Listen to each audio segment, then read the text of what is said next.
ఈ గలతీలకు రాసిన పత్రిక చాలా ఇంపార్టెంట్, చాలా ప్రాముఖ్యమైన పత్రిక. అన్ని పత్రికలు ప్రాముఖ్యమైనవే. ఈ పత్రిక డాక్ట్రినల్గా అంటే సిద్ధాంతపరంగా ప్రాముఖ్యమైన పత్రిక. ఏ పత్రిక ఇది? గలతీలకు రాసిన పత్రిక. ఈ పత్రికలో మనకి ఒక గొప్ప సిద్ధాంతము మనకి కనబడుతుంది. హల్లెలూయా. పౌలు గారికి ఉన్న ఆయనకి దేవుని కృప పట్ల ఉన్న ఆయన జ్ఞానం ఎంతో ఈ పత్రికలో మనకు అర్థమైపోతుంది. ఆమేన్. ఆ ధర్మశాస్త్రం పట్ల ఉన్న జ్ఞానం కూడా మనకి అర్థమవుతుంది. ఎందుకంటే ఈ పత్రిక రాసే సమయానికి పత్రిక రాయటానికి గల కారణం ఏంటంటే, గలతీయులకి పత్రిక రాయటానికి గల కారణం మనం చాలాసార్లు చెబుతాం. పత్రిక రాసేటప్పుడు, ఏదైనా చదివేటప్పుడు మనకి ఆ పత్రిక మొత్తం ఉద్దేశం బ్యాక్గ్రౌండ్ చదవకుండా ఎలా అర్థమవుతుందంటే, మొదటి అధ్యాయంలోనే మనకి దాదాపుగా అర్థమవుతుందని చాలాసార్లు చెబుతాం. ఇప్పుడు చూడండి, మొదటి అధ్యాయం 6వ వచనం చదవండి. ఇక్కడ నా దగ్గర ఉన్న బైబిల్లో, తెలుగు బైబిల్లో కూడా హెడ్డింగ్స్ ఉన్నాయి. ఈ హెడ్డింగ్స్లో 6, 7 వచనాలకు ఏమని ఇచ్చాడంటే, హెడ్డింగు గలతీయులు దిగజారిపోవడం అని ఇచ్చాడు. ఏమిచ్చాడు? గలతీయులు దిగజారిపోవడం. అయితే 6వ వచనం చదవండి, మీకు ఈ పత్రిక ఎందుకు రాశాడో మీకు అర్థమవుతుంది. క్రీస్తు కృపను బట్టి మిమ్మల్ని పిలిచిన వాణిని విడిచి భిన్నమైన సువార్త తట్టుకు మీరింత త్వరగా తిరిగిపోవుట చూడగా నాకు ఆశ్చర్యమగుచున్నది. ఎందుకు ఈ పత్రిక రాశాడు అంటే, గలతీయులంట సువార్తను విడిచిపెట్టి ఎక్కడికి తిరిగిపోతున్నారంట? భిన్నమైన సువార్త తట్టుకు తిరిగిపోతున్నారు. అందుకని ఈ పత్రిక రాయవలసి వచ్చింది. ఎందుకు రాశాడు ఈ పత్రిక? గలతీయులు భిన్నమైన సువార్త తట్టుకు తిరిగిపోతున్నారు. ఏంటా భిన్నమైన సువార్త? యూదులలాగే క్రైస్తవులు కూడా సున్నతి ఆచరించాలి. యూదులలాగే క్రైస్తవులు కూడా ధర్మశాస్త్రాన్ని పాటించాలి. ధర్మశాస్త్రంలో ఉన్న ఆజ్ఞలన్నిటినీ పాటిస్తే రక్షణ కలుగుతుంది. ఇలాంటి విషయాలు, సున్నతి, ఇంకా ధర్మశాస్త్ర ఆచరణ, ఇలాంటి విషయాలన్నిటికీ తిరిగిపోతున్నారు. ఇదే భిన్నమైన సువార్త తట్టుకు తిరగటమని పౌలు గారు అంటారు. ఇప్పుడు కూడా ఎవరన్నా వచ్చి ధర్మశాస్త్రాన్ని పాటించండి లేదా ఆజ్ఞలను ఆచరించండి అని చెబితే మనం ఏమనుకుంటామంటే అది పెద్ద ప్రమాదమేమి కాదు అనుకుంటాం. కానీ అది చాలా ప్రమాదం. అది మనకి ప్రమాదంలాగా. మళ్ళీ కొంతమంది ఏమంటారు, ధర్మశాస్త్రంలో కూడా రకాలు ఉన్నాయి. ఎన్ని రకాలు? 3 రకాలు ఉన్నాయి. ఏంటి? మోరల్ లా ఉంది, తర్వాత సాక్రిఫిషియల్ లా ఉంది, ఇలాంటి రకాలు ఉన్నాయి. అంటే ఏంటి? నైతిక ధర్మశాస్త్రము, తర్వాత ఆచరణబద్ధమైన అంటే సాక్రిఫిషియల్ అంటే త్యాగాలు, ఇవన్నీ లేవీకాండంలో రాయబడిన ఆజ్ఞలు ఉంటాయి కదా, వీటన్నిటిని ఏమంటారు? ఆచారాల సంబంధమైన ధర్మశాస్త్రం, ఇవన్నీ ఉన్నాయి. యేసు ప్రభు దేన్ని కొట్టేశాడో తెలుసా మీకు? ఈ ఆచార సంబంధమైన బలర్పించటాలు వీటిని కొట్టేశాడే కానీ నైతిక సంబంధమైనది అంటే ఏంటి? 10 ఆజ్ఞలు ఉన్నాయి కదా, ఆ 10 ఆజ్ఞల ధర్మశాస్త్రాన్ని యేసు ప్రభు కొట్టేయలేదు. అది ఇంకా అమల్లోనే ఉందని చెబుతారు. అంటే ఆ 10 ఆజ్ఞల్ని, ఆ 10 ఆజ్ఞల్లో ఉన్నది మంచిదే, దాన్ని నెరవేర్చాలి. కానీ యేసు ప్రభు ధర్మశాస్త్రాన్ని కొట్టేశాడు అంటే, ఆయన ఏ ధర్మశాస్త్రాన్ని కొట్టేశాడని చెబుతారంటే, వీళ్ళు లేవీకాండంలో ఉన్న ఆజ్ఞలు ఉంటాయి కదా, ఆ ఆజ్ఞల్ని మాత్రమే ఆయన కొట్టేశాడు. నైతిక సంబంధమైనవి ఇప్పటికీ అమల్లోనే ఉన్నాయని చెబుతారు. కానీ అది బైబిల్లో మనకి ఎక్కడా అది కనపడదు. క్లాసిఫికేషన్ ఆఫ్ లా అంటే ధర్మశాస్త్రంలో కూడా క్లాసిఫికేషన్ చేసి అందులో కూడా యేసు ప్రభు దేన్ని కొట్టేశారో కూడా వీళ్ళే చెబుతారు. కానీ బైబిల్లో అంత పర్టికులర్గా చెప్పలే మనకి. కానీ పౌలు గారు అది నైతిక ధర్మశాస్త్రం అని దేన్ని అన్నాం మనం? 10 ఆజ్ఞల్ని నైతిక ధర్మశాస్త్రం అన్నాం. మరి పౌలు గారు ఏమంటారు చూడండి. రోమిలకు రాసిన పత్రిక ఒకసారి మీరు వస్తే,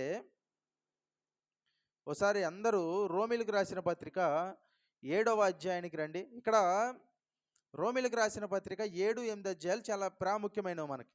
ఓకే, ఇవన్నీ ఏంటంటే చాలా జాగ్రత్తగా వింటే కానీ అర్థం కాని విషయాలు. రోమిలకు రాసిన పత్రిక 7వ అధ్యాయానికి మీరు వస్తే ఇక్కడ ఒక మాట ఉంటుంది. 7వ అధ్యాయము 8వ వచనం నుంచి చదువుదాం. అయితే పాపము ఆజ్ఞను హేతువు చేసుకొని సకల విధములైన దురాశలను నా యందు పుట్టించెను. ధర్మశాస్త్రము లేనప్పుడు పాపము మృతము, ఒకప్పుడు నేను ధర్మశాస్త్రము లేకుండా జీవించుచుంటిని గాని ఆజ్ఞ వచ్చినప్పుడు పాపమునకు మరలా జీవము వచ్చెను. నేనైతే చనిపోతిని. అప్పుడు జీవార్థమైన ఆజ్ఞ నాకు మరణార్థమైనది కనబడెను. అంటే ఏంటి?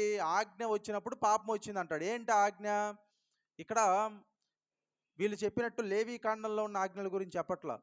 ఏ ఆజ్ఞ చూద్దాం మరి? పైన చదవండి, 7వ వచనం చదవండి. కాబట్టి ఏమందము? ధర్మశాస్త్రము పాపమాయన, అట్లా అనరాదు. ధర్మశాస్త్రము వలననే గాని పాపమనగా ఎట్టిదో నాకు తెలియకపోవును. ఆశింపవద్దని ధర్మశాస్త్రము చెప్పని ఎడల దురాశ అనేది ఎట్టిదో నాకు ఇప్పుడు చూడండి, ఆశింపవద్దని చెప్పింది లేవీ కాండంలో ఉన్న ఆజ్ఞల్లోన, నిర్గమాకాండంలో ఉన్న 10 ఆజ్ఞల్లోన? నిర్గమాకాండంలో ఉన్న 10 ఆజ్ఞల్లో.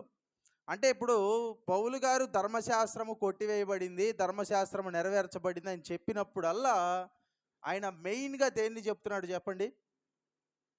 నిర్గమాకాండంలో ఉన్న 10 ఆజ్ఞలు. ఆశించవద్దని ఎక్కడుంది? ఎన్నో ఆజ్ఞది? నీ పొరుగు వాడిది ఏదైనను, వాడి భార్యనైనను, వాడి పొలమునైనను, వాడికి ఉంది ఏదైనా సరే నువ్వేం చేయకూడదు? ఆశించకూడదు. ఇది చెప్పింది ఏంటి? 9వ ఆజ్ఞ, 10 ఆజ్ఞల్లో. అంటే ఏంటి? ఇప్పుడు నైతికమైన ఆజ్ఞల గురించి ఆయన మాట్లాడుతున్నాడు.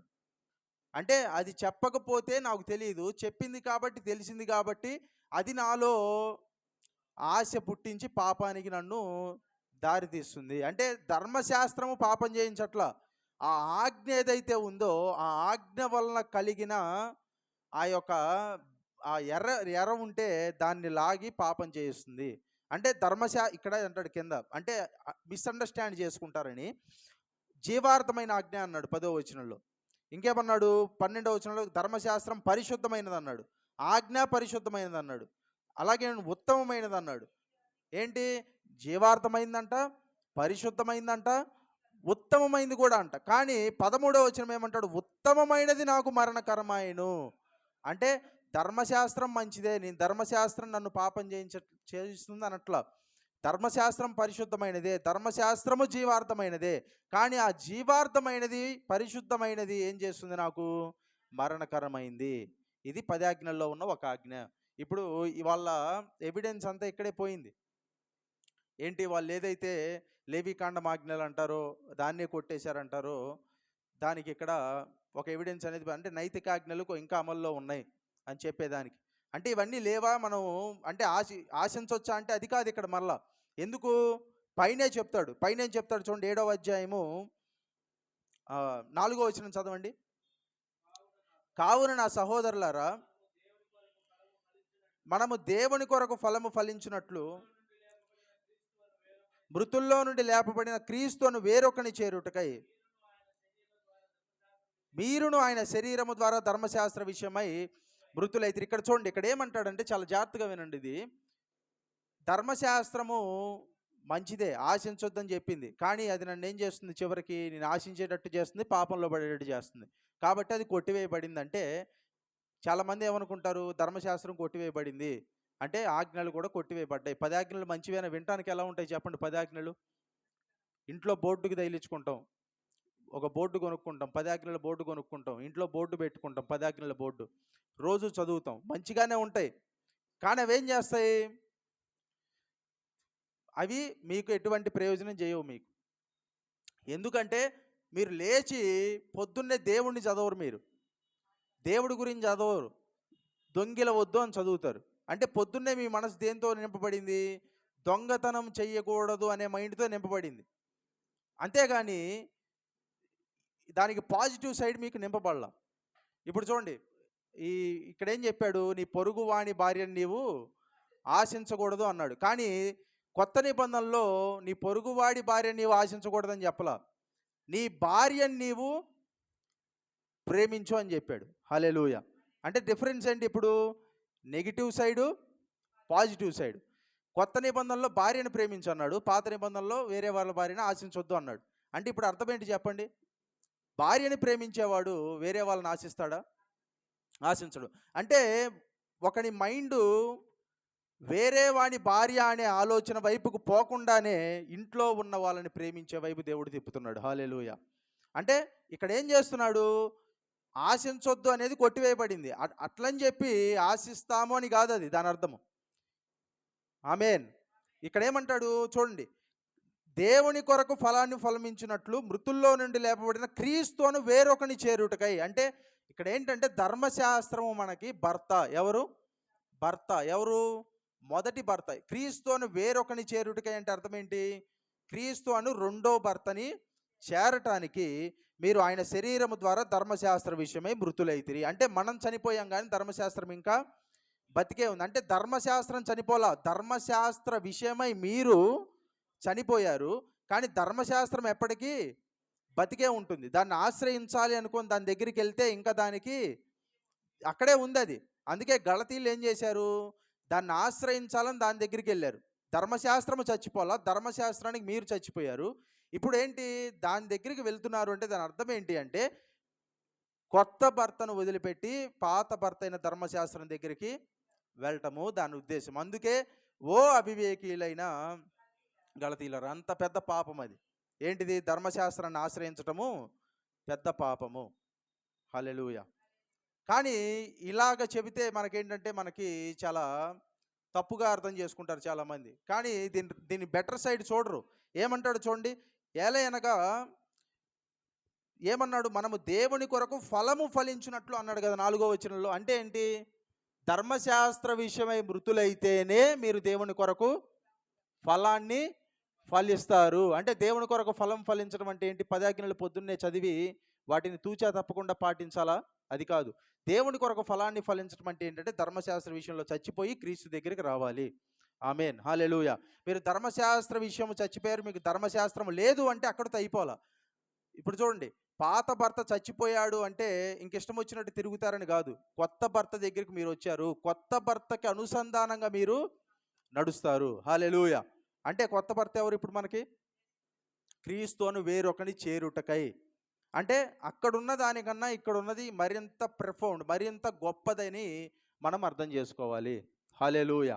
కాబట్టి ఏంటంటే వాళ్ళు చెప్పినట్టు ఒక క్లారిటీ ఈ రోజున మనకి. ఇది నైతికమైన ధర్మశాస్త్రము కొట్టివేయబట్ట ఆచార సంబంధమైన సాక్రిఫిషియల్లా ఇదంతా కాదు. ఆమేన్. ఇదంతా ధర్మశాస్త్రము హోల్గా కొట్టివేయబట్ట. ఇంకొక వచనం కూడా చదువుదాం కావాలంటే, దీనికి సంబంధించిందే. కొలస్సీలకు రాసిన పత్రిక ఒకసారి వస్తారా మీరు? కొలస్సీలకు రాసిన పత్రిక 2వ అధ్యాయానికి మీరు వస్తే ఇక్కడ మీకు ఒక వచనాన్ని నేను చూపిస్తాను. 2వ అధ్యాయము 13 నుంచి చదవండి.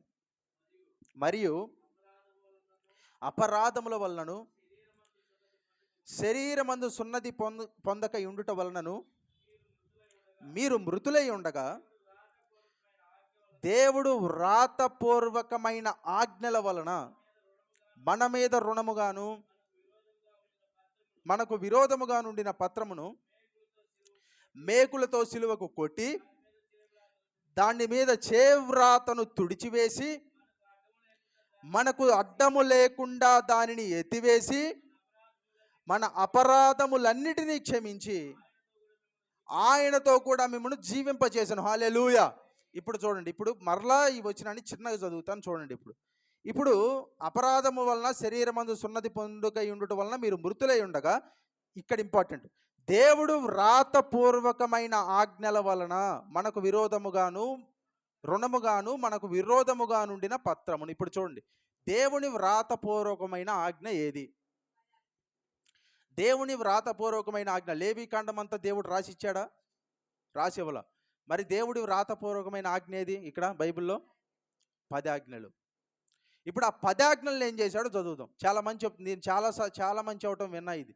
లేవీకాండాన్ని దేవుడు కొట్టేశాడు, లేవీకాండంలో ఉన్న ఆచారాలు మనం ఇప్పుడు పాటించాల్సిన అవసరం లేదు, కానీ నైతిక ఆజ్ఞలు ఉన్నాయి, నైతిక ధర్మశాస్త్రం ఉంది, దాన్ని పాటించాలని. ఇప్పుడు నైతిక ధర్మశాస్త్రం దేవుడు దేంతో రాశాడు? తన చేత్తో రాశాడు. ఆ చేత్తో రాసింది ఎలా ఉందంట? మనకు పక్షముగాను మనకి ఫేవర్గాను అల్లా. ఏంటంట? దేవుని చేత్తో రాసిన ఆజ్ఞలే మనకి రుణంగా ఉన్నాయి, ఇంకేంటంట మనకు విరోధంగా ఉన్నాయంట. అంటే ఏంటి? దేవుడు తన సొంత చేతితో రాసిన ఆజ్ఞలే ఎలా ఉన్నాయి మనకి? They are not favour for us. అంటే మన పక్షంగా మనకి సహాయం చేసేలా లేవు. ఎట్లున్నాయి? మనకు రుణముగాను మనకు విరోధముగా నుండిన పత్రము. పత్రం అంటే ఏంటది? ట్యాబ్లెట్. ట్యాబ్లెట్ అంటే ఆ పలక. ఆ పలక పత్రమును ఏం చేశాడంటే చూడండి, మేకులతో సిలువకు కొట్టి దాని మీద చేవ్రాతను తుడిచివేసి, అంటే ఏంటి? ఆ ఆజ్ఞలు ఏవైతే ఉన్నాయో, చేవ్రాత ఏదైతే ఉందో దేవుని చేవ్రాతని ఆయనే తుడిచేశాడు. హల్లెలూయా. అంటే ఏంటి? దేన్ని తీసేశాడు ఆయన ఇప్పుడు? ఆయన రాసిన నైతికమే, ఎవరైతే నైతికమని చెబుతున్నారో దాన్నే. హల్లెలూయా. దాన్ని తీసివేశాడు ఆయన, కొట్టివేశాడు అని చెప్పి చెబుతున్నాడు. కాబట్టి గలతీయులు ఎక్కడికి వెళ్తున్నారు తిరిగి అంటే, ధర్మశాస్త్రం దగ్గరికి మళ్ళీ వెళ్తున్నారు వీళ్ళు. ధర్మశాస్త్రపు ఆజ్ఞలను పాటించడానికి తిరుగుతున్నారు వీళ్ళు. కాబట్టి ఏమంటాడంటే, ఇప్పుడు ఈ రోజున మనకు ఒక క్లారిటీ రావాలి. చాలామంది చెప్తున్నట్టు ఏంటంటే, ఈజీగా చెప్పటం, అది చేయండి, ఇది చేయండి, ఇది పాటించండి, అది పాటించండి. ధర్మశాస్త్రమునంతా బోధించటము చాలా సులభమైందే. కానీ దేవుని కృపని బోధించడానికి మాత్రము అది దేవుని యొక్క కటాక్షము ఉంటే కానీ అది జరగని పని. ఎందుకు? ధర్మశాస్త్రం బోధించడానికి ఏం కావాలి? రాయబడిన మాటలు చెబితే చాలు. రాయబడిన మాటలు ఏముంది? ఇప్పుడు 10 ఆజ్ఞలు ఉన్నాయి. 10 ఆజ్ఞలు అంటే 10 వారాలు, 2 నెలల 2 వారాలు, 10 ప్రసంగాలు ఈజీగా వచ్చేస్తాయి. దేనికి ప్రిపేర్ అవ్వాల్సిన అవసరం కూడా లేదు. ఇప్పుడు దొంగతనం చేయవద్దు. బైబిల్లో ఎవడెవడు దొంగతనం చేశాడు? దొంగతనం చేయటం వల్ల వానికి ఏమొచ్చింది? వానికి వచ్చిన దుష్ప్రభావాలు ఏంటి? మనం కూడా చేయకుండా ఉండాలి. అయిపోయింది ప్రసంగం. ఇంకేంటి? ఇంకట్లా ఇంకన్ని ఆజ్ఞలు ఒక్కొక్క ఆజ్ఞ పెట్టుకొని, ఈ ఆజ్ఞని నెరవేరిస్తే మంచి ఏం జరిగింది, నెరవేర్చకపోతే చెడు ఏం జరిగింది, ఇట్లా 4-5 రెఫరెన్సులు రాసుకొని వచ్చి చెప్పడం చాలా సులభం, ధర్మశాస్త్రాన్ని బోధించడం. కానీ దేవుని కృపను బోధించడం అంత సులభం కాదు. ఎందుకు? దేవుని కృపను బోధించడానికి మీకేం కావాలంటే దేవుని కృపే కావాలి. హల్లెలూయా. ధర్మశాస్త్రం బోధించడానికి దేవుని కృపతో పని లేదు. ఎందుకు? ధర్మశాస్త్రాన్ని పరిసయ్యులు బోధించారు, శాస్త్రులు బోధించారు, కానీ వాళ్ళకి దేవుని కృప అవసరం లేదు. It takes God's grace to preach God's grace. అంటే దేవుని కృపను బోధించడానికి దేవుని కృప కావాలి. అది చేయొద్దు, ఇది చేయొద్దు అని బయట ఉన్న వాళ్ళు కూడా చెబుతారు. ఎవరు? బయట లోకంలో ఉన్న మోటివేషనల్ స్పీకర్లు కూడా అది చేయొద్దు, ఇది చేయొద్దు, ఇలా చేస్తే మీరు జీవితంలో ఎదుగుతారు, ఇలా చేస్తే మీకు నష్టాలు ఉంటాయి, ఇవి అందరూ చెబుతారు. మంచి చేయొద్దు, చెడు చేయొద్దు, మంచి చేయండి అని అందరూ చెబుతారు. దానికి పరిశుద్ధాత్మ దేవుడు అవసరంలా. కానీ మీరు దేవుని కృపను తెలుసుకోవడానికి మాత్రం పరిశుద్ధాత్మ దేవుడే బోధించాలి మనకి. హల్లెలూయా. ఎందుకంటే చాలా ప్రాముఖ్యం. ఇప్పుడు గలతీయులకు అదే కావాలి. ఇప్పుడు గలతీయులు ఏమయ్యారు? క్రీస్తు కృపను బట్టి వాళ్ళని పిలిచిన వాడిని విడిచిపెట్టి భిన్నమైన సువార్త తట్టుకు తిరగపోటు చూడగా నాకు ఆశ్చర్యమగుచున్నది, ఆశ్చర్యపడుతున్నాను నేను అంటాడు. ఈయన కృపను గురించి ఎంత బాగా బోధించేవాడో మనకి ఈ యొక్క పత్రిక అంతా చదివితే మనకు అర్థమవుతుంది. హల్లెలూయా. 2వ అధ్యాయంలోకి వచ్చిన తర్వాత చూస్తే, 2వ అధ్యాయము 21వ వచనం చదవండి. గలతీలకు రాసిన పత్రిక 2వ అధ్యాయము 21వ వచనం. నేను దేవుని కృపను నిరర్ధకము చేయను, నీతి ధర్మశాస్త్రము వలననైతే ఆ పక్షమందు క్రీస్తు చనిపోయినది నిష్ప్రయోజనమే. I will not frustrate the grace of God.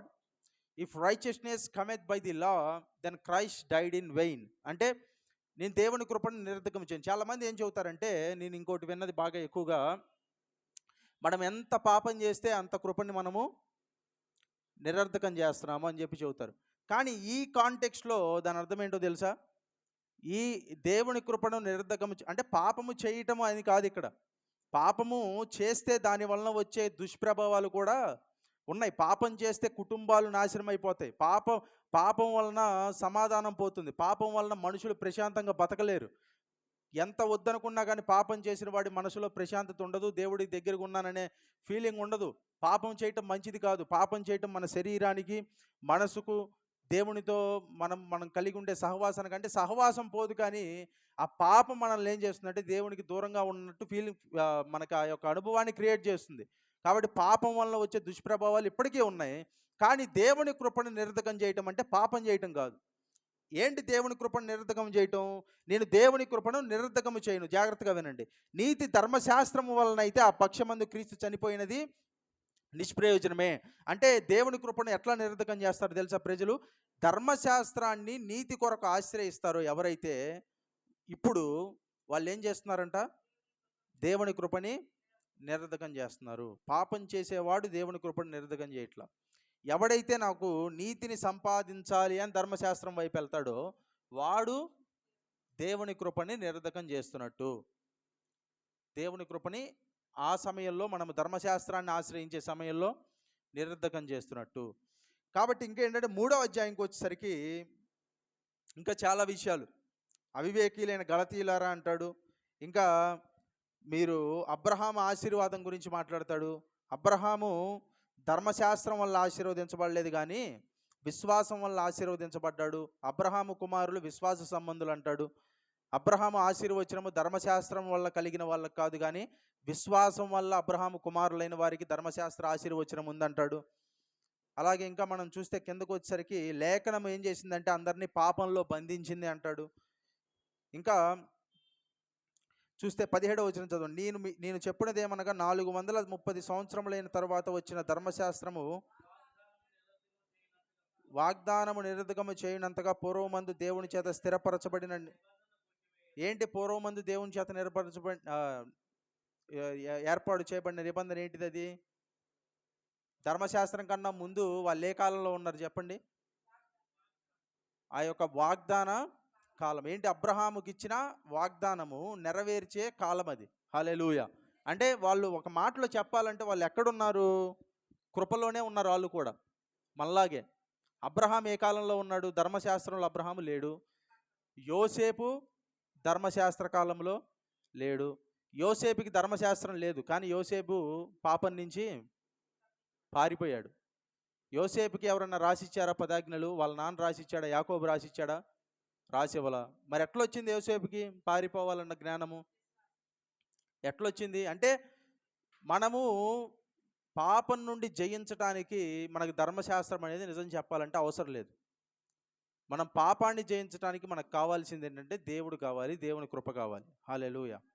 ఇప్పుడు చూడండి, ఉదాహరణకి ఆజ్ఞలు తెలియకుండానే ఆజ్ఞలు పాటించే వాళ్ళు చాలామంది ఉన్నారు. ఇప్పుడు బాగా సివిలైజ్ అంటే బాగా నాగరికత వచ్చేసిన పట్టణాల్లో ప్రదేశాల్లో పిల్లల్ని కన్న తర్వాత వాళ్ళని సరిగ్గా పట్టించుకోలేదనుకోండి, పట్టించుకోకుండా ఉన్నారనుకోండి, అదేంటిది? లా ప్రకారము, చట్ట ప్రకారము నేరము, తప్పు. అప్పుడు ఆ తల్లికి ఏం చేస్తారు? తగినటువంటి కౌన్సిలింగ్ ఇస్తారు, శిక్షణ ఇస్తారు, ఇంకా చేయాల్సినవన్నీ చేస్తారు. అంటే ఏంటి? లా ప్రకారం అది తప్పు. ఇప్పుడు కొంతమంది అడవుల్లో ఉంటారు. అడవుల్లో ఉండి అసలు వీటన్నిటితో సంబంధం లేదు. ఈ లాలు, ఈ చట్టాలు ఇవన్నీ వాళ్ళకి తెలియదు. కానీ పిల్లల్ని కనిన తర్వాత చాలా ప్రేమగా చూసుకుంటారు. వాళ్ళు చాలా ప్రేమగా చూసుకుంటారు. ప్రతి సమయంలో వాళ్ళని పోషించడం ఇవన్నీ చేస్తూ ఉంటారు. కానీ వీళ్ళేంటి? వీళ్ళకి ధర్మశాస్త్రం ఒక లా లేకపోయినా, లా తెలియకపోయినా ఎట్లున్నారు వీళ్ళు? ఆ లాలో ఏం చెబుతున్నాడో అట్లానే ఉన్నారు వీళ్ళు. హల్లెలూయా. కానీ మనకేంటి? లా తెలుసు కానీ వాళ్ళకి లా తెలియదు. కాబట్టి ఏంటంటే మనము నీతిగా బతకటానికి, మంచి చేయటానికి ఒక లా మనకి తెలియాల్సిన అవసరం మనకి లేదు. There is no need to know the law. మన నీతిగా బతకటానికి, మంచి చేయటానికి మన మనసులో దేవుని పట్ల విశ్వాసం ఉంటే చాలు. హల్లెలూయా. యోసేపు వద్దు అని చెప్పి పారిపోవటానికి అతనికి శక్తినిచ్చింది దేవుని కృప మాత్రమే. హల్లెలూయా. అట్లాగైతే ఇప్పుడు చూడండి ఏమంటాడంటే, ధర్మశాస్త్రాన్ని గురించి ఇలా చెబుతాడు. ధర్మశాస్త్రం ఏంటంటే బాల శిక్షకుడు అంటాడు.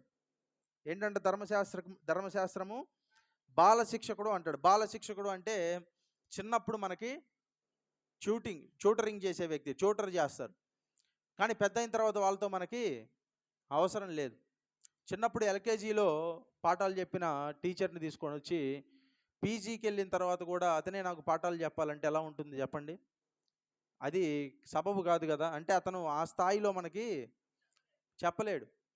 ఇప్పుడు ధర్మశాస్త్రాన్ని ఎవరైతే ఆశ్రయిస్తారో వాళ్ళు ఏం చేస్తున్నారంటే, నేను మళ్ళీ ఎల్కేజీ చదువుతాను అని చెప్పి వాళ్ళు అంటున్నారు. అందులో ఏమైనా అర్థం ఉందా? లేదు. బాల శిక్షకుడు ఎల్కేజీ అయిపోయింది. ఇది హై స్టాండర్డ్. ఇది ఎప్పుడు క్రీస్తులో మనం ఉన్నది ఏ స్టాండర్డ్? ఇది హై స్టాండర్డ్. హల్లెలూయా. ఇంకేమంటారు? 4వ అధ్యాయం 2వ వచనంలో చూస్తే, తండ్రి చేత నిర్ణయింపబడిన దినము వచ్చు వరకు అతడు సంరక్షకుల యొక్కయు గృహ నిర్వాహకుల యొక్కయు ఆధీనములో ఉండును. అంటే ఏంటి? కొంత పిల్లల్ని ఏం చేస్తారు? గృహ నిర్వాహకులు, సంరక్షకులు బాగా పెద్ద పెద్ద ఇళ్ళల్లో ఏం చేస్తారు? వీళ్ళకి పట్టించుకునేంత టైము లేని వాళ్ళు ఏం చేస్తారంటే సంరక్షకులకి ఆధీనంలో పెడతారు. కానీ తండ్రి చేత నిర్ణయించబడిన దినం ఒక రోజు వస్తుంది. ఆ వచ్చిన రోజు ఏం చేస్తారు? ఇంకా వాళ్ళ ఆధీనంలో వీళ్ళు ఉండాల్సిన అవసరం లేదు. హల్లెలూయా. పిల్లోడు పుట్టిన వెంటనే తండ్రికి కారు ఉందనుకోండి, ఆ పిల్లోడికి లేకపోతే బైక్ ఉందనుకోండి, ఆ పిల్లోడికి బైక్ ఇచ్చి నడపమంటాడా? 2 ఏళ్ళకి 3 ఏళ్ళకి నడపమంట. ఎందుకు? వానికి అంత అనుభవం లేదు, జ్ఞానం లేదు. అదే వాడికి 20 ఏళ్ళు వచ్చి 25 ఏళ్ళు వచ్చిన తర్వాత తండ్రి బైక్ ఈడు నడుపుతాడు. ఇదే ధర్మశాస్త్రానికి దేవుని కుమారత్వానికి ఉన్న తేడా. మనం ఏంటంటే బాల శిక్షకుడు అంటే ధర్మశాస్త్రం కింద ఉన్నప్పుడు మనంతట మనం ఏమీ చేయలేం. కానీ ఎప్పుడైతే దేవుని కృప కిందకు వచ్చామో మనం ఏమయ్యామంటే కుమారులము. హల్లెలూయా. ఆయన కుమారులమయ్యాం కాబట్టి మనం సమస్తాన్ని చేయడానికి మనకు దేవుడు కృపను దయచేస్తాడని ఇక్కడ మనకి అర్థమవుతుంది. అటువలే మనము బాలురమై ఉన్నప్పుడు లోక సంబంధమైన మూలపాఠములకు లోబడి ఉంటిమి. అయితే కాలం పరిపూర్ణమైనప్పుడు దేవుడు తన కుమారుని పంపెను. అంటే ఎప్పుడైతే కాలం పరిపూర్ణమైందో దేవుడు తన కుమారుని పంపి ఆయన స్త్రీ యందు పుట్టి మనము దత్తపుత్రులము కావాలని ధర్మశాస్త్రములకు లోబడి ఉన్న వారిని విమోచించుటకు ధర్మశాస్త్రమునకు లోబడిన వాడాయను. అంటే ఆయన లోబడ్డాడు కాబట్టి మనం లోబడాలని కాదు. చాలా మంది చెబుతారు, యేసు ప్రభు నేను ధర్మశాస్త్రాన్ని నెరవేర్చడానికి వచ్చాను అన్నాడు కాబట్టి మనం కూడా ఆయన నెరవేర్చినట్టే మనం కూడా ధర్మశాస్త్రాన్ని మనం నెరవేర్చాలి అని చెప్పి అంటారు. కానీ ఇక్కడేమన్నాడు? ధర్మశాస్త్రమునకు లోబడిన వారిని విమోచించడానికే ఆయన ధర్మశాస్త్రానికి లోబడ్డాడు. ధర్మశాస్త్రానికి లోబడని వారిని లోబడేటట్లు చేయటానికి ఆయన ధర్మశాస్త్రానికి లోబడలేదు. అంటే నువ్వు కూడా నేను పాటించినట్టే ధర్మశాస్త్రం పాటించని చెప్పడానికి ఆయన అది పాటించలేదు. కానీ పాటించే వాళ్ళందరినీ విమోచించడానికి ఆయన అది పాటించాడు. అసలు మనకైతే దాంతో సంబంధమే లేదు. ఎవరికి అది సంబంధము? ఇశ్రాయేలీలకి, యూదులకి అది సంబంధము. వాళ్ళని విమోచించాలి. మనకైతే ముందు నుంచే అసలే లేదు. కానీ ఇప్పుడేంట్రా అని చూస్తే మనం చాలామంది బయట చాలా గ్రూప్స్ తయారైనాయి. వీళ్ళు ఏం చేస్తారంటే ధర్మశాస్త్రాన్నే ఎక్కువగా చెప్తూ ఉంటారు. ధర్మశాస్త్రాన్నే పాటించాలి, యూదులు పాటించే ప్రతిదాన్ని పాటించాలి అన్నట్టు మాట్లాడతారు. అపోస్తలుల కార్యముల గ్రంథం 15వ అధ్యాయంలో ఒక కౌన్సిల్ ఏర్పడుతుంది. ఆ కౌన్సిల్లో వాళ్ళు ఏం చెప్తారంటే 15వ అధ్యాయం చదువుతారా? అపోస్తలుల కార్యముల గ్రంథము 9, 10, 11 వచనాలు చదవండి. ఆ ఏరియాలోనే మనకి పేతురు చెప్పిన మాట కనబడుతుంది. వారి హృదయములను విశ్వాసం వలన పవిత్రపరిచి మనకును వానికి ఏ భేదమైనను కనపరచలేదు గనుక మన పితరులైనను మనమైనను మోయలేని కాడిని శిష్యుల మెడ మీద పెట్టి మీరెందుకు దేవుని శోధించు. అంటే ఏంటి? ధర్మశాస్త్రాన్ని యూదులు ఏం చేయలేకపోయారంట? పితరులు మొయ్యలేకపోయారు, వీళ్ళు కూడా మొయ్యలేకపోతున్నారు. ఇప్పుడు దీన్ని ఏం చేస్తున్నారు? వీళ్ళు అన్యజనుల మీద కూడా పెట్టి వాళ్ళకెందుకు మీరు భారాన్ని పెడతారు, దేవుణ్ణి ఎందుకు మీరు శోధిస్తారు? అంటే ఏంటో తెలుసా? ధర్మశాస్త్రాన్ని వేరే వాడి మీద మనం రుద్దుతున్నాము అంటే మనము వాడిని శోధిస్తున్నట్టు కాదు. ఎవరిని శోధిస్తున్నట్టు? డైరెక్ట్గా దేవుణ్ణే శోధిస్తున్నట్టు. అదే అన్నాడు కదా, ఈ కాడి అంటే ఇక్కడ ధర్మశాస్త్రం, ఈ కాడిని వాళ్ళ మీద పెట్టి ఎందుకు దేవుణ్ణి శోధిస్తారు? ఎందుకు? వై? ఎందుకు శోధిస్తారు దేవుణ్ణి మీరు? అంటే ఎవరైతే చూడండి ధర్మశాస్త్రాన్ని పాటించమని బల్లగుద్ది చెబుతున్నారో వారు they are tempting God, not tempting man. వాళ్ళు డైరెక్ట్గా దేవుణ్ణి, అంటే దేవుణ్ణి కూడా శోధించగలరు. ఇలాగా ప్రభు అయిన యేసుక్రీస్తు చేత మనము రక్షణ పొందుదామని నమ్ముచున్నాము కదా, అలాగే వారును రక్షణ పొందుదురండిను. అంటే మనం ఎలాగైతే కృప ద్వారా యేసుక్రీస్తు నందలి ఉన్న విశ్వాసము ద్వారా రక్షణ పొందుతున్నామో అలాగే వాళ్ళు కూడా రక్షణ పొందుతారని చెప్పాడు. హల్లెలూయా. కాబట్టి ఈ మాట మనకి చాలా ప్రాముఖ్యమైనది. కాబట్టి ఏంటంటే ఎవరు చెప్పరు ఇవన్నీ. ఎవరు ధర్మశాస్త్రాన్ని గురించి లేదా దేవుని కృపను గురించి ఇంత విడమర్చి ఎవరు అంతగా మాట్లాడరు. ఎందుకంటే కొంతమందికి కూడా ఏంటంటే పాస్టర్లకి జనాలకి ఇవన్నీ తెలియకుండా ఉండటమే మంచిదని చెప్పి అనుకుంటారు. అలాంటి పాస్టర్లు నాకు కూడా కొంతమంది తెలుసు. ఎందుకు దేవుని కృపణ గురించి ఎక్కువ తెలియకూడదు. ఒక ఒక వ్యక్తి ఒక మాట అన్నాడు. ఆ వ్యక్తి మనందరికీ తెలిసిన వ్యక్తే. ఆ వ్యక్తి ఏమన్నాడంటే, పొద్దున్న లేస్తే సేవకులంట ప్రభువా నీ కృప నాకు దయచేయి, ప్రభువా నీ కృప నాకు దయచేయి అని ప్రార్థన చేస్తారంట. కానీ నీ కృప నాకు కావాలని ప్రార్థన చేస్తారంట. కానీ ప్రసంగం చెప్పటానికి పుల్పిట్ దగ్గరికి వచ్చి మాత్రం, నీ అంతట నువ్వు బతకలేవా, నీ అంతట నువ్వు నీతిగా జీవించలేవా, నీ అంతట నీ వల్ల ఏమీ కాదా, దేవుడి కొరకు ఏమీ చేయలేవా, దేవుడి కొరకు తీర్మానాలు చేసుకోలేవా, ఇలా చెప్పి వాళ్ళకి అంటారంట. ఈ వ్యక్తి మనందరికీ తెలిసి ఓఫీర్ గారు చెప్పారు ఈ మాట. ఏమంటారంట సేవకులు, నీ కృప నాకు కావాలి ప్రభువా అంటారంట. కానీ విశ్వాసులకు మాత్రం నీ అంతటి నువ్వే చేయి, నీతిగా బతుకు, దేవుడి కొరకు రోషంగా ఉండలేవు అంట. అంటే వాళ్ళకేం నేర్పించరు వీళ్ళు? దేవుని కృపతో ముందుకెళ్ళే ఇది నేర్పించరు. కానీ వీళ్ళకి మాత్రం ఏం కావాలా? దేవుడి కృప కావాలి. అందుకే ఏంటంటే చాలామందికి ప్రజలకి ఇవన్నీ తెలియటం కూడా ఇష్టం లేదు. దేవుని కృపను గురించి ఇన్డెప్త్ నాలెడ్జ్ అంటే సరైన అవగాహన ఉండటం కూడా ఇష్టం లేదు. కృప అంటే ఏంటంటే ఏదో ప్రార్థనలో అక్కడక్కడ ఏదో ఖాళీ గ్యాప్ ఉంటుంది కదా, ఆ ఖాళీ గ్యాప్ని నింపడానికి వాడే పదంలాగా చేసుకున్నారంటే. ఎక్కడైనా ప్రార్థన తడబడితే ప్రభువా నీ కృపను దయచేయి అని ఆ ఖాళీ గ్యాప్ని నింపడానికి మాత్రమే వాడేటట్టు చేస్తున్నారే కానీ నిజంగా కృపలో ఉన్న నాలెడ్జ్ ఏదైతే ఉందో అది జనాలకి ఇవ్వట్లేదు. ఇది ఎట్లా ఉంటుందంటే, మన దగ్గర మనల్ని ఇప్పుడు ఊళ్ళో వాళ్ళందరినీ భోజనానికి పిలిచారనుకోండి, ఏం భోజనం పెడతారు వాళ్ళకి? మీరు ఏం భోజనం పెడతారు? ఈ రోజుల్లో ఎక్కువగా ఏం పెడతారు? బిర్యానీ, చికెన్ బిర్యానీ. వాళ్ళందరినీ పిలిచి వాళ్ళందరికీ సరిపోయే చికెన్ బిర్యానీ మీ దగ్గర ఉన్న వాళ్ళందరికీ పప్పు అన్నం పెడితే ఎలా ఉంటుంది? ఎలా ఉంటుంది? మీ దగ్గర ఉండాల్సింది ఉంది, సరిపోయేంత ఉంది మీ దగ్గర, కానీ పెడితే అంటే ఏంటి? మీ దగ్గర బెస్ట్ ఉంది, కానీ ఆ బెస్ట్ని మీరు వాళ్ళకి పెట్టట్లేదు.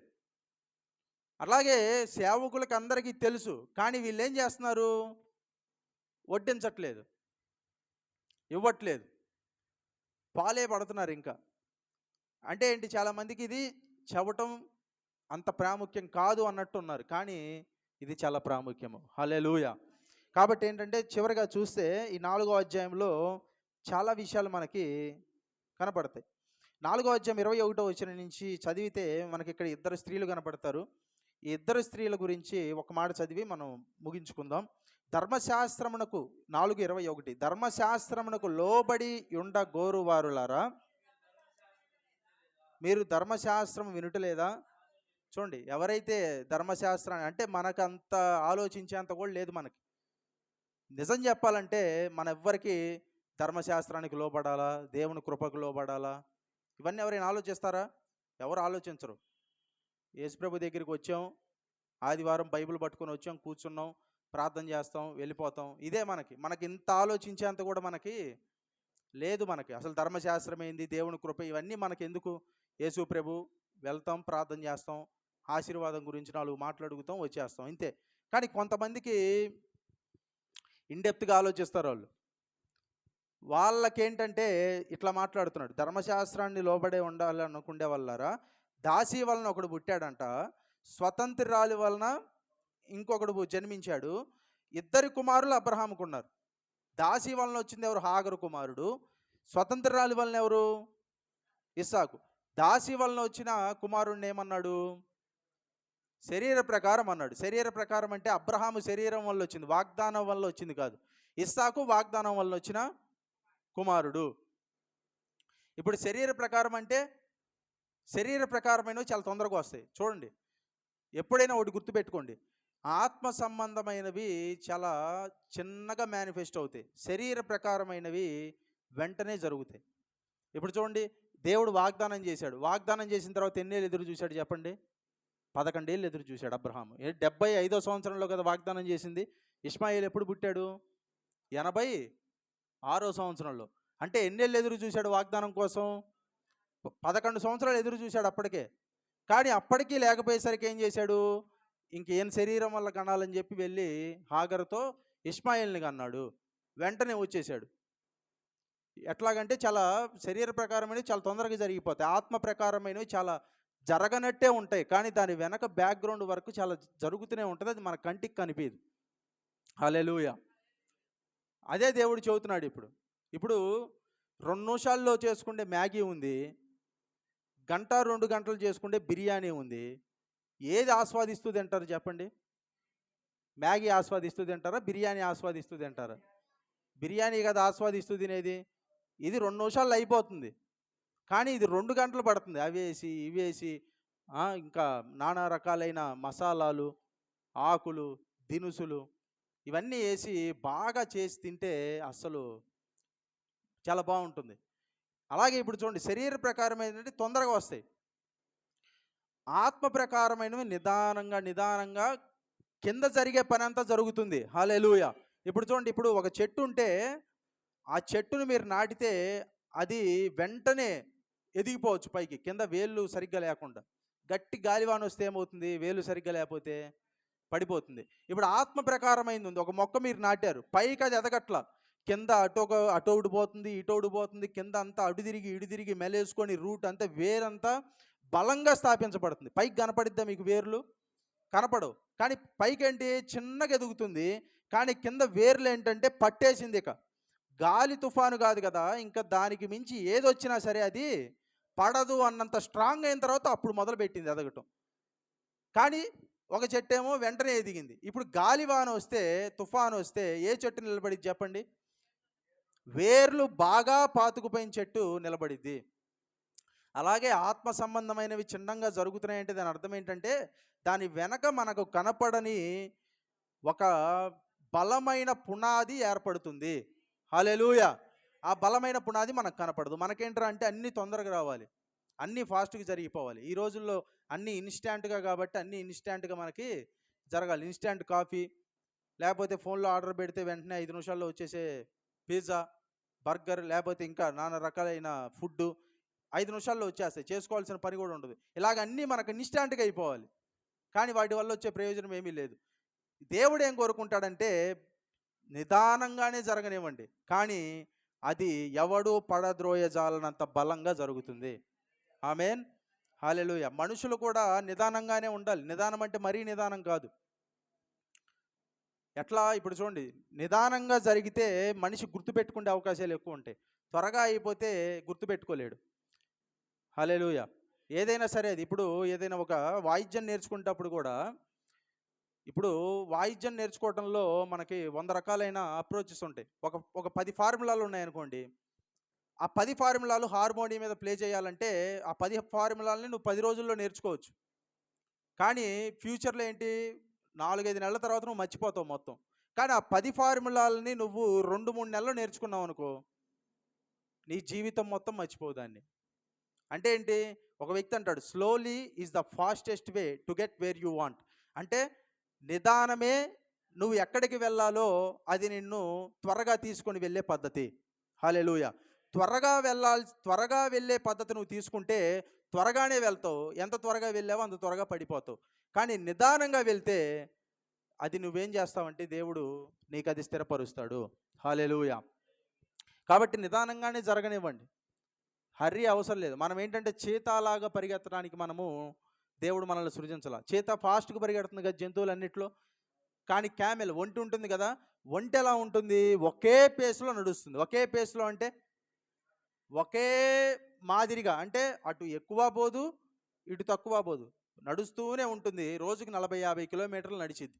కానీ ఒక చీత ఏం చేసిద్ది? గబుక్కున వెంటనే పరిగెత్తిద్ది, మరలా ఆగిపోద్ది. అది ఈ ఒంటె నడిచినట్టు నిదానంగా ఎక్కువ దూరం నడవలేదు, త్వరగా తక్కువ దూరం వెళ్ళి ఆగిపోద్ది.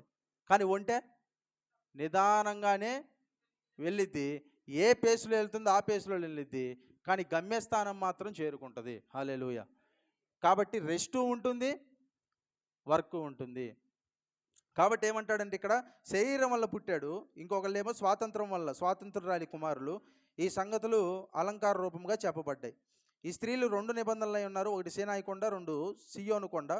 ఇదేమో హాగరు అనేది అరేబియా దేశంలో ఉన్న సీనాయి కొండ, ప్రస్తుతం యెరూషలేములో దాని పిల్లలతో కూడా దాస్యమందున్నది గనుక ఆ నిబంధనకి ఇది దీటై ఉన్నది. అయితే పైనున్న యెరూషలేము స్వతంత్రముగా ఉన్నది, అది మనకు తల్లి. ఇందుకు కనని గొడ్రాలా సంతోషించుము, ప్రసవ వేదన పడిన బిగ్గరగా కేకలు వేయము, ఏలైనగా పెనిమిటి గల దాని పిల్లల కంటే పెనిమిటి లేని దాని పిల్లలు ఎక్కువ మంది ఉన్నారు అని వ్రాయబడి ఉన్నది. చూడండి, ఇస్సాకు శారా బాధపడింది కదా, నాకేం లేదు, నాకేం పిల్లలు లేరు అని. కానీ శారా ఎవరు? అబ్రహాం విశ్వాసులకు తండ్రి అంటే శారా ఎవరు చెప్పండి? తల్లే కదా. అంటే అబ్రహాముతో సమానంగా నడిచిన వ్యక్తే శారా కూడా, అబ్రహాముతో సమానంగా నమ్మిన వ్యక్తే శారా కూడా. హల్లెలూయా. అబ్రహాముకి ఏమాత్రం తక్కువ కాదు. శారా గనక తక్కువగా ఉంటే అబ్రహాము విశ్వాసంతో నడవగలిగేవాడా? నడిచేవాడు కాదు. హల్లెలూయా. అంటే ఎక్కువ మంది పిల్లలకి తల్లి అయింది శారా.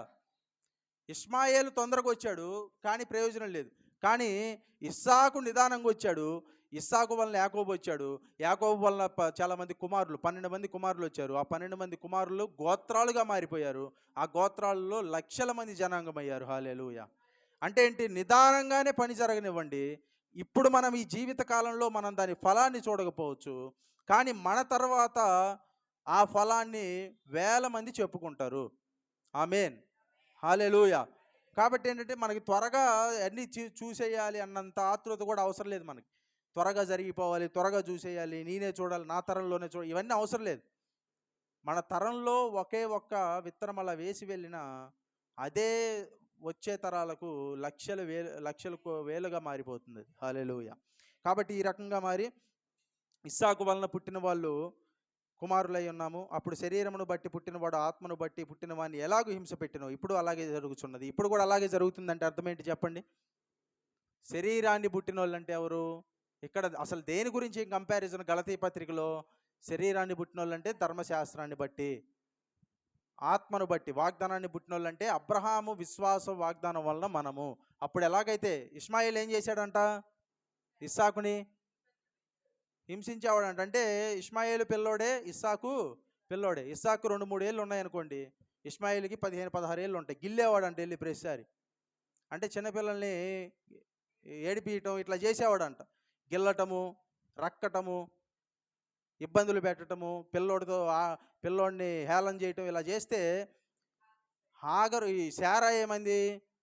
శారా కోపం వచ్చి ఏమందంటే వెళ్ళగొట్టిందంట. చూడండి, ఇబ్బందులు పెట్టినట్టు ఇప్పుడు కూడా ఏంటి? ధర్మశాస్త్రాన్ని పాటించే వాళ్ళు, యేసు ప్రభు కృపను ఎవరైతే నమ్ముతున్నారో వాళ్ళను కూడా ఇప్పటికీ ఇబ్బందులు పెడుతున్నారు. పౌలు గారిని ఈడ్చుకెళ్ళిపోయారు. వీడు దేవునికి, ధర్మశాస్త్రానికి వ్యతిరేక్తముగా దేవుణ్ణి ఆరాధింప ప్రజలను రేపుచున్నాడు అని చెప్పి పౌలు మీద నింద మోపారు. అయితే ఇప్పుడు చూడండి, ఇందును గురించి లేఖనం ఏమో చెప్పుచున్నది? దాసిని దాని కుమారుని వెళ్ళగొట్టుము, దాని కుమారుడు స్వతంత్రురాలి కుమారుడితో పాటు వారసుడైండు. అంటే ఏంటి? ఇప్పుడు దేవుడు చెబుతున్న విషయం ఏంటంటే, ఇస్సాకు ఎదగాలంటే, ఈ మాట చాలా ఇంపార్టెంట్, వినండి. ఇస్సాకు ఎదగాలంటే ఇష్మాయేల్ని వెళ్ళగొట్టాలి. దేవుడు నాతో చెప్పిన మాట ఏంటంటే, ఈ వచనం 4 ఏళ్ల క్రితం చదువుతున్నప్పుడు, 6 ఏళ్ల క్రితం చదువుతున్నప్పుడు, నీవు కృపలో ఎదగాలి అంటే ధర్మశాస్త్రాన్ని తీసేయాలి. ఆమేన్. హల్లెలూయా. ఇష్మాయేలు ఉన్నంత కాలము ఇస్సాకు ఎదగడు, హింస పడుతూనే ఉంటాడు. ధర్మశాస్త్రాన్ని నువ్వు పాటించినంత కాలము నువ్వు కృపలో ఎదగవు. కాబట్టి ఇస్సాకు ఎదగాలంటే ఇష్మాయేల్ని వెళ్ళగొట్టాలి. నీవు కృపలో ఎదగాలి అంటే ధర్మశాస్త్రాన్ని తీసేయాలి, వెళ్ళగొట్టాలి. హల్లెలూయా. కాబట్టి దేవుడు మనం దానికి మృతులమై అని చెప్పాడు. మనము మృతులమై క్రీస్తును వేరొక దగ్గరికి చేరుకున్నాము. హల్లెలూయా.